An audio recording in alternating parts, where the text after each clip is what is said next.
Okay. I was kind of deceiving whether or not it was. Nope. I found this place. It's Tim? Huh? Sheriff? Yeah, the sheriff's here. Oh, Hutchinson? No, I don't know. Hey, how are you going to do it? Yeah, I know. I was talking about, yeah. I didn't say that. No. Or Terry? Good morning. How's everybody? Wow, this is loud. Good morning. On a nice, chilly East Tennessee morning. Can we?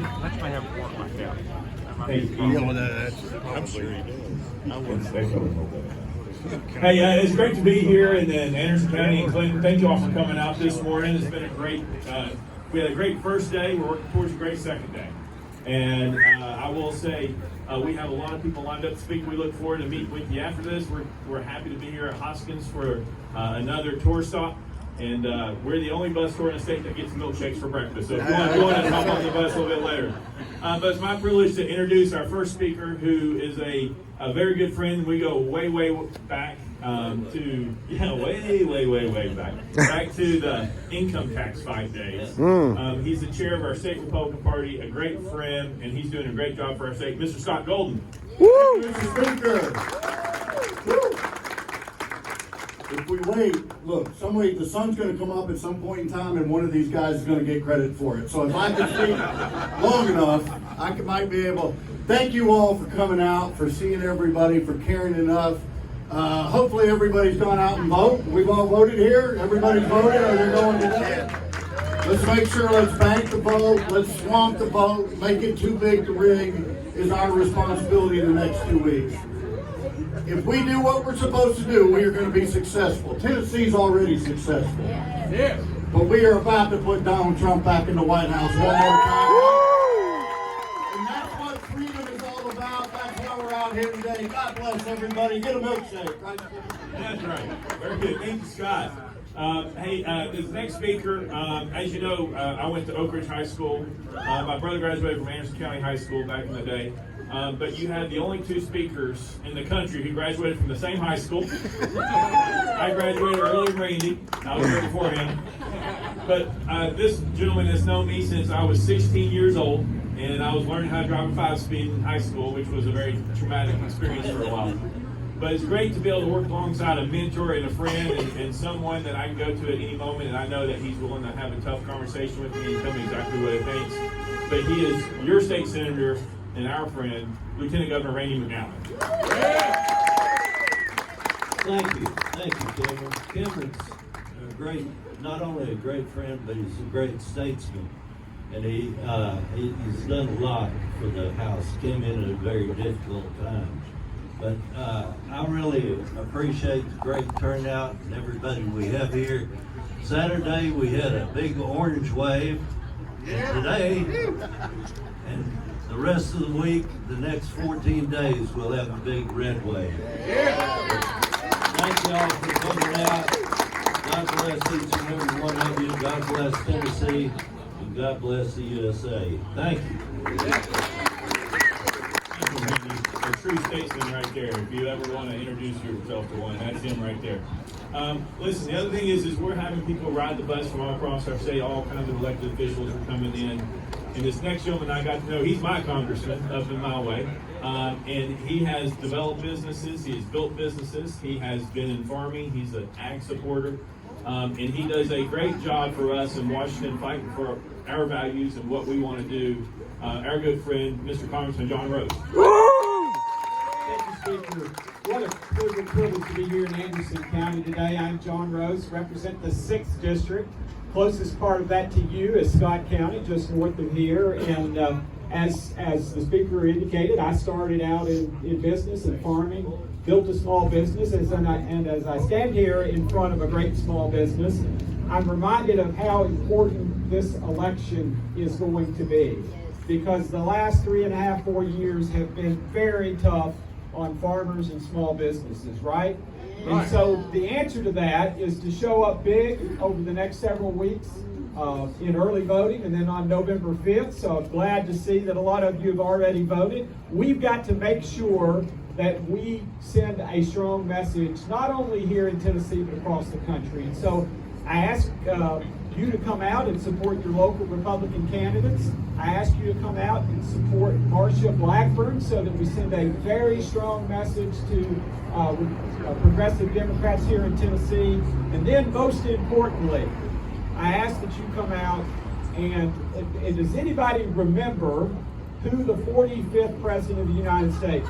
Yeah. Can we say his name? Trump. And who are you going to go vote for between now and November 5th and on November 5th? Can you say your name? And who is going to be the 47th President of the United States? Trump! Trump! Go Trump! Very good. Thank you, Congressman. Listen, so we have a lot, in East Tennessee, we have a long history of being Republicans in our state. And when I travel sometimes, there's people like, there's no Republicans in West Tennessee. So we wanted to make sure we brought a Republican from West Tennessee so you understood that there are Republicans in West Tennessee. Let me tell you, this next guy, he is tough on crime. He's tougher than almost anybody out there. He was a prosecutor. He's willing to go do what's tough. But a great Congressman, David Kustoff. Thank you. Thank you, Mr. Speaker. So it's great to be in Anderson County. But what do you think of this bus? It's nice.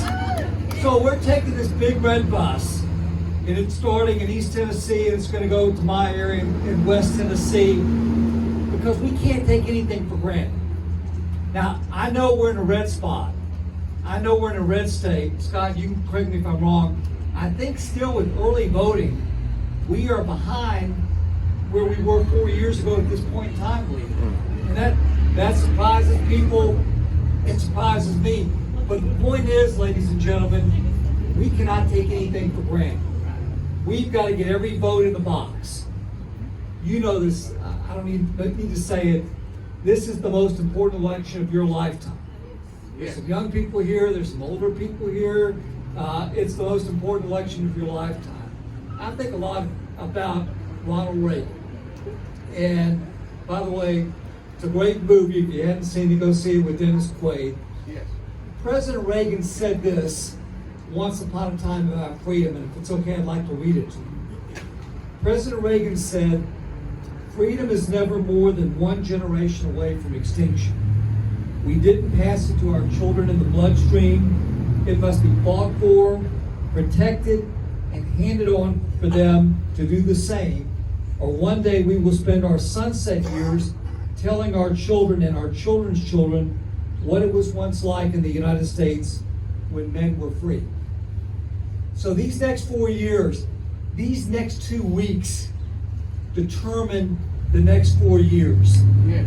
And we're not going to take it for granted. And I'm going to say this to you because we can still say this in this nation. May God bless you all. May God bless the United States of America. Thank you all very much. Thank you, Congressman. And our next speaker is going to be your next state representative, who you all know, law enforcement background, family has a local business, and we need more pro-law enforcement people in Nashville. We have some local ads who don't appreciate the value that they do. But we know that he's going to come in, he's going to be a shining star, and he's going to serve you well. Because you know him, we know him, we love him. Your next state representative, Rick Scarborough. Good morning, everybody. Back in May, we kicked off this campaign right here in front of Austin's drugstore. It's 95 years old. I think Molly will tell you and back me up on this. I think I said back then, 39 years ago, Molly and I waited on booth number 10 over and over again, night after night, trying to make sure we got a date with her. Now, I'm going to go off script this second, Mr. Speaker. If you're an elected official from Anderson County, please come up here with me right now. This is a grassroots campaign. This is how we won the election. I didn't do it by myself.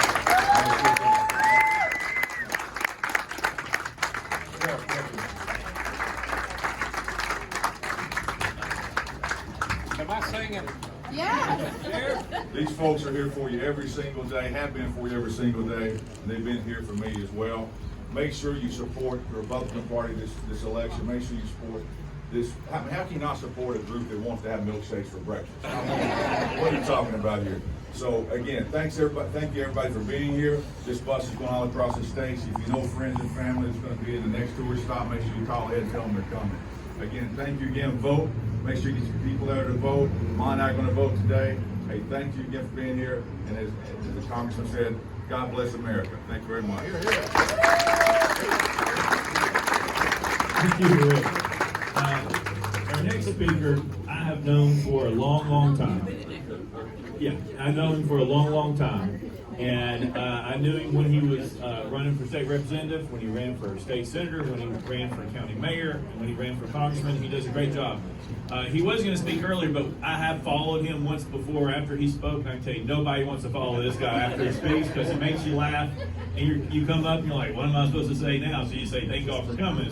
So that's probably what I'm going to say next. But let me just say, there is no better friend than Congressman Tim Burchett. I knew his parents. His parents were golden. They raised a great individual. He stands for freedom, willing to make a stand for you. It's great to have Congressman Tim Burchett. Thank you, Mr. Speaker. I'll be very brief, but I can offend y'all because I don't represent y'all in Congress. It was funny, my little girl and I'm crazy about my little girl. She's 17 now, but I'm probably going to choke her boyfriend, so y'all put that out. But we were watching TV a while back, and there was this crazy movie on called Don't Look Up. And this thing was really just making fun of us about COVID, you know, if we say it doesn't exist, it does exist. It's about a big meteorite going to hit the earth.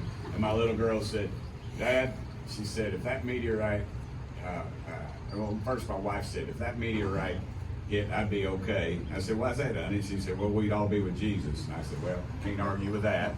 And then my daughter said, Dad, that meteorite hit the earth, there's only 3 things that would survive. And I thought, uh-oh, where's this going? She said, first one's your dog, Roscoe. My crazy dog, Roscoe, his middle name's Houdini. He doesn't have a tooth in his head. He's been hit by 2 cars, and he got mauled by a bear, if you can believe that. He was still there this morning ticking off my wife, so he's still with us. I said, well, that's good. I said, what's number 2? And she said, cockroaches. And I said, well, good. At homeschooling, she's learning. She knows a little bit outside. I said, what's the 3rd thing that's going to survive? And she said, Nancy Pelosi. Yeah. Well, I told Speaker Pelosi that story, and as she was walking off the floor, and she waved back to me, and she said, you tell that Isabel I'm a survivor. I said, don't we all know it? And that's a true story. But in all seriousness, folks, this race is for everything. You've got an excellent state representative coming up, and I'm very proud to know him, and I know he's going to do a great job. And there are people all over that ballot. But let me tell you something, folks. The people in Washington, D.C. that run that, it's not a swamp. The swamp is an ecosystem that was created by God. It's a pretty cool thing. If you ever done any frog gigging, it's really cool. What Washington, D.C. is an open sewer. It is an open sewer created by man. And we have got to take our country back. I see a lot of veterans in this crowd, people that have fought for this country. If you come in my office, Daddy fought in the Pacific, my mama flew an airplane, but my mama lost her oldest brother, Roy, in the Second World War. And his 48 star flag is that was on his casket, it's on the wall. And I would hate to think that we have thrown away everything those men and women fought and died for just because we were too lazy to get off our butts on election day and get out and vote. I want to encourage you. This one's for all the marbles, folks. At 8:15, I usually get the call, and it's been in my favor the last few times, to say, well, you got reelected. I hope this time at 8:15 they say, Burchett, we just took our country back. Let's take our country back, folks. We're back in the country. Let's not let them take it from us. They almost took it without a shot. And about a couple months ago, they took their shot, and they missed. Let's take it back, folks. This is your country. Let's act like it. Thank y'all. Thank y'all for Chuck Fleischman's your congressman. He's my friend, and I appreciate him very much. So, Mr. Speaker, thank you. Thank you, Congressman. Thank you, sir. Hey, as you see the buzz, it's Tennessee Freedom. And so we had reporters yesterday asking us, why is it a Tennessee Freedom? Because the other side's not about freedom. We're about freedom. Yes. And we're about economic freedom, health freedom, constitutional freedom, choice freedom for school, education freedom. And so we're about freedom, and the other side is not. That's what this election's about. And I'll end on this. Everybody's talking about go out to vote. One thing I do know, when you go to church on Sunday or Wednesday night, ask how many people have already voted. And make sure that your church members go vote. Because there's a lot of people, when you turn around, they say they go vote, but at the end of the day, they didn't go vote. And I played sports at Oak Ridge, and there is a mercy rule sometimes, right? In sports, there's mercy. Now, there's no mercy rule when you play Alabama. You beat them as much as you can. But in politics, there is no mercy rule. We don't say we're up 20 and we take the gas and we put on the brake. You do not. You finish through the finish line, you run through the tape, and we need everybody to go vote. It's important. No mercy to the left, because at the end of the day, they will never show you mercy. And so make sure you vote, make sure your friends vote, make sure your church members vote. Let's have a huge turnout here in Anderson County. Send Rick to the General Assembly to help us fight the woke left. And 3 individuals who we won't name. I think he's got some muscles, so I feel pretty good about bringing him in. But thank y'all for coming out on a chilly morning. It's great to see some of y'all. I see some great friends here. Thank y'all for coming out. Have a great day. Thank you.